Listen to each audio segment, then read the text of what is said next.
Masih soal tadi potensi yang bisa dimanfaatkan oleh Krakatau Steel terkait dengan investasi besar-besaran mobil listrik dari hulu ke hilir ini kan ambisi dari pemerintah. Ini peluang apa persisnya yang akan ditangkap oleh Krakatau Steel dan seberapa besar nanti potensinya untuk kontribusi ke Krakatau Steel, Pak Silmi? Di Indonesia itu kan mayoritas atau sebagian besar eh, industri otomotif itu kan dari Jepang. Nah, saat ini Korea sudah mulai masuk, bahkan China.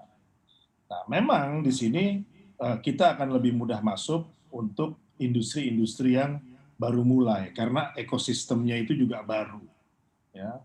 Makanya untuk mobil listrik, terus kemudian juga investasi-investasi otomotif yang baru, ya baik itu dari Korea maupun dari China, kita ingin yang terdepan dalam berkontribusi mensuplai bahan baku untuk industri otomotif tersebut.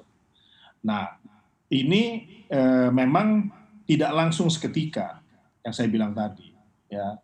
Kayak misalnya mobil listrik, ini kan dimulai dengan industri baterai, kemudian masuk kepada integrasi dan juga sampai kepada assembly dan lain sebagainya. Nah, di assembly ini tentu mobil listrik itu kan membutuhkan komponen-komponen yang bahan bakunya diperoleh dari baja. Apakah itu berupa uh, flat product ya, ataupun juga pipa ya, di dalam chassis ataupun juga di dalam bodi itu kan ada komponen-komponen yang diproduksi dari bahan baku baja. Nah, di sini kan kita sudah harus mengantisipasi spek-speknya apa, dan kita persiapkan rencana-rencana di sini ya untuk supaya ketika industri tersebut bisa mulai berproduksi, kita juga sudah bisa mensuplai bahan bakunya.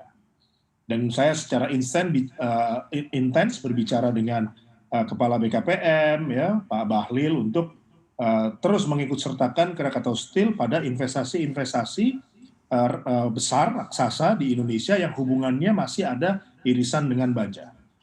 Dan komunikasi yang kami bangun selama ini cukup baik, bahkan kemarin waktu ke Korea tanda tangan mengenai baterai ya listrik, itu saya juga diundang untuk hadir melihat sendiri bagaimana rencana investasi tersebut rencananya di Indonesia.